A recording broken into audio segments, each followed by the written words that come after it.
Oh, do I love this team? Do I love this team? Do I love this team? Um, Mets lose 7-5 to the Atlanta Braves. Yeah, they lose again to the Braves again. Uh, Nothing new here. Can we pull up the little Joel Embiid quote where it's "This is not a rivalry. They just always kick our ass" quote for this because that's what it feels like with the Atlanta Braves. As much as we love to laugh at the fact that the Mets just kick the shit out of the Phillies most of the time, the Braves seem to do that to us, and it's not fun being on this side of things. I will say that. So, Philly fans, I actually know how you guys feel because, yeah, this is just not fun. How the Braves just are consistently beating us, and you know what? You got to give the Mets credit for two things. What could you give them credit for possibly? You got to give them credit for two things, and they both have a theme to them. The theme is consistency. The first thing is they are consistently inconsistent. That's number one. Number two, they lose in very similar fashion, so at least it's consistent the way they lose. And third, they consistently lose to the Atlanta Braves. So, yeah, now they're 2 games below 500. The Braves are significantly above 500. Mets are now, I think, 7.5 games back of the Atlanta Braves. The Marlins still ahead in the division. Yeah, not good. Not good. And I just don't know where to start, but we'll start with this. Leave a like on the video if you enjoy. Subscribe if you guys are new, especially if you're Met fans. But I'm sure Brave fans are going to be eating this one up for breakfast. And turn on your notifications so you know when we upload or go live next on the channel. Just to be specific, by the way, or just to clarify this, I did not get to watch the entirety of this ball game. So there are things that I missed that I guess I'll find out about. Let's talk about this. Brandon Nimmo leads things off with a walk. Jeff McNeil with the force out. Lindor would then strike out, and then Pete Alonso gets hit by a pitch, and he has to come out of the ball game. I did not get to see this, but apparently he got hit in the hand. I pretty sure they did x-rays on him. I'm not sure what the update and status is on said x-rays, but all I know is he came out of the game and Tommy Pham had to come in. Brett Beatty then gets himself a RBI single to make it a 1-0 ball game. So nice to see Brett Beatty hitting the baseball. I don't know why I didn't mark up the fact that he had an RBI on the score sheet. I guess because I was dead tired when I made this. But regardless, Brett Beatty ends up getting himself an RBI single. Starling Marte would strike out. We go to the bottom of the first. Tommy Pham stayed in the game. He played left, and Mark Canha moved over to first base. And Max Scherzer looked very good. Got 3 strikeouts, allowed a single to Matt Olson, but still 3 strikeouts. Yeah, you take that all day. Top of the second, Daniel Vogelbach strikes out. Mark Canha grounds out. Francisco Alvarez then with a home run to left field. This is why you play him consistently, but the Mets just don't know what that is. They don't know what playing young talent consistently is. Brandon Nimmo then strikes out. Bottom of the second, Max Scherzer gets a strikeout on Eddie Rosario, and then he gets 2 contact outs from Albies and Ozuna. So he cruises through the second. We go to the third inning. Jeff McNeil with a walk. Lindor then grounds out because why actually kick off a rally? And then Tommy Pham strikes out. Bottom of the third, Orlando Arcia strikes out to lead things off. Michael Harrison gets himself a single, and Ronald Acuna Jr. and Matt Olson strike out back-to-back. Some more strikeouts for Max Scherzer. He looked dominant early on. Top of the fourth, Brett Beatty with a walk.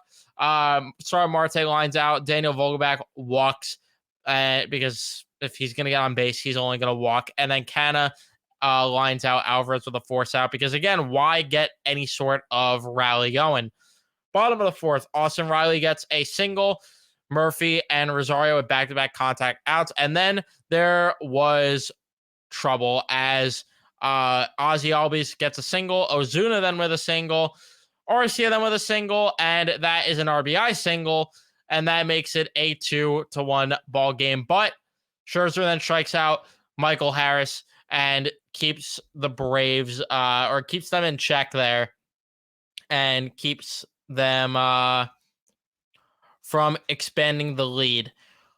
Top of the fifth, Nimmo grounds out. McNeil with a pop out. Lindor then with a huge double. And then Tommy Pham makes it a 4-1 game as he hits himself a home run to towards left field. That makes it 4-1. Charlie Morton is done for the game. Colin McHugh came in and he gets Brett Beatty to ground out. And Scherzer was cruising along. And then because why could a Mets pitcher go through the order 3 times, right? So he gets back-to-back outs on Acuna and Olsen. Austin Riley then with a single, and Sean Murphy then hits himself a home run to make it a 4-3 ball game. And he gets a ground out from Rosario, so at least he keeps them holding the lead, Scherzer, but not pretty. Not pretty. Top of the 6th, 3 straight groundouts from the Mets. Bottom of the 6th. Albies with a line out. Ozuna with a strikeout. And then why could we have fun? Why would we ever have fun? Arcia with a double. Harris with a double. That's an RBI double. That makes it 4-4. Ronald Acuna Jr. with a RBI single.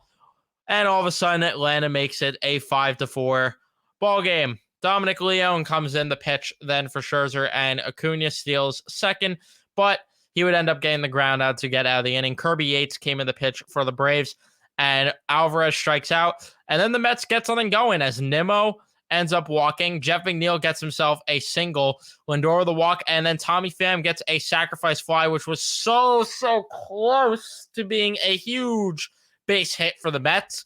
But Ronald Acuna Jr. made a spectacular play out in center field, and that made it and that only kept it to 1 run to keep it a 5-5 ball game. Brett Beatty would then ground out to end the inning. We go to the bottom of the 7th, where Riley would ground out. Murphy would fly out. Brooks Raley comes in to pitch. He gets Eddie Rosario to pop out. And we go to the top of the 8th, where Nick Anderson comes in for Kirby Yates. Marte with a single. Vogelback grounds into a double play. Because again, why start any sort of offensive momentum or rally?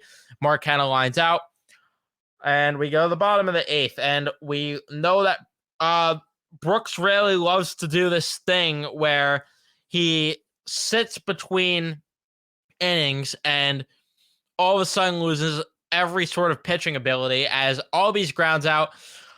Ozuna then with a double, and that would be all for Brooks Raley. Adam Ottavino, or as Frank the Tank likes to call him, Adam out the lead go, because that's exactly what happened. Granted, they didn't have a lead in this, so it was tied, but regardless, Arcia grounds out, but then Michael Harris crushes a home run to center field to make it a 7-5 ball game.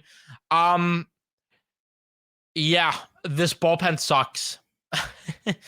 It sucks. And I think that we're at the point, it's June now. I don't think it hurts to say that Adam Ottavino either got lucky last year or he just simply was a one-year wonder with the Mets, and they should not have re-signed him. I will say this, though. I was definitely an advocate for them re-signing him. However, oh my God, has he been a nightmare this year? Has he been a nightmare this year? And it is to the point where, what do you do? What do you do with this bullpen? Because Ottavino is just not good. His FIP is worse than his ERA. I just don't know what you do. I don't know what you do, and I don't even think he got. Actually, no, he did get charged with 1 earned run, but this bullpen is just in shambles. Like I knew them missing Diaz was going to be a problem, because obviously it is when you lose your best reliever. But holy crap, did I not think that this was going to be the case? This is just a nightmare.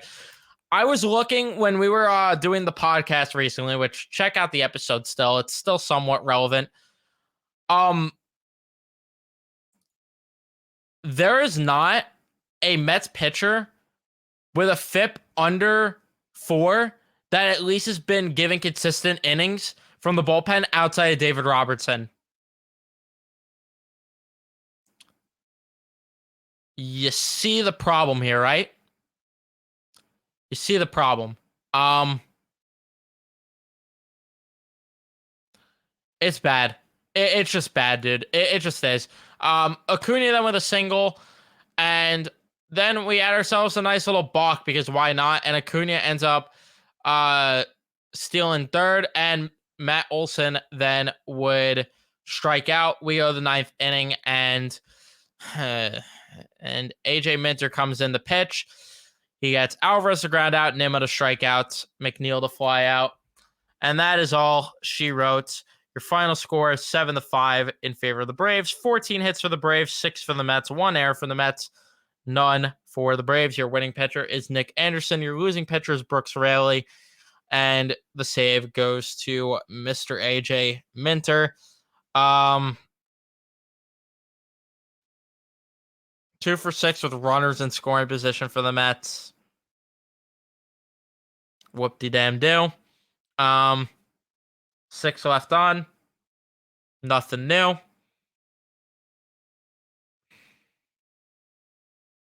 I'm just sick of this. I'm disgusted. I'm just disgusted. Brandon Nimmo goes 0 for 3. 2 walks and 2 strikeouts. Congratulations on the walks, Nimmo. Would like to start to see you hit a bit more, because I feel like it has been a bit since he has got a hit. Maybe I'm going crazy, but let me fact check and see the last time Nimmo got a hit. Game against the Blue Jays, where he got 2 hits. I won't get on him too much, but still, come on. McNeil 1 for 4 with a walk. I guess it's acceptable considering what this offense is giving you. I guess a hit is now acceptable for the Mets lineup. It's acceptable if you just get a hit. It just is. Lindor 1 for 3 with a walk, striking out once. Again, guess it's acceptable. Alonso hit by a pitch in his only appearance. So Tommy Pham, he goes 1 for 2 with 3 RBIs. He was probably the best performing player when it comes to the offense, so good for him, I guess. Beatty 1 for 3 with an RBI and a walk. He didn't even strike out, and I put that he struck out in the graphic. That is just great of me, isn't that? So ignore the graphic being wrong. Again, tired while making this. But yeah, I guess it's acceptable. Marte 1 for 4 with a strikeout. I guess Daniel Vogelback. Daniel, why is he playing Vogelback? 0 for 3 with a walk and a strikeout. I will not comment further other than the fact that please just play Mark Vientos, for crying out loud. I'm getting tired of it. Mark Canha 0 for 4. Get him out of the lineup. I'm getting tired of it. Francisco Alvarez 1 for 4. A strikeout. Okay.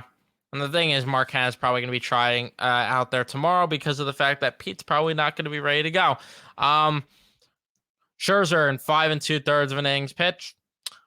Looked good in those innings pitched, but holy crap, was it a nightmare after that. He allowed 11 hits in the game. 11. Didn't allow a walk, which I guess is cool. 5 earned runs, though. 10 strikeouts. I don't know what to say about that start. Don't know. Can't even hang your hat on the fact that he hit double-digit strikeouts in the start. Because 5 earned runs is just not acceptable. Dominic Leone, he was fine in his inning of work. Surprising to me and you probably. Brooks Raley and Adam Ottavino both allowed a run. Both allowed hits. Just not good enough pitching. Not good enough anything from this team. See if they can avoid the sweep tomorrow. You got whatever Justin Verlander is at this point going at it tomorrow for the Mets. 7:20 start. That's interesting considering the fact that it's the last game of the series, but sure, why not? That's going to be it for me. Thank you for watching. I'll see you in the next one. No outro again. Just have a good night.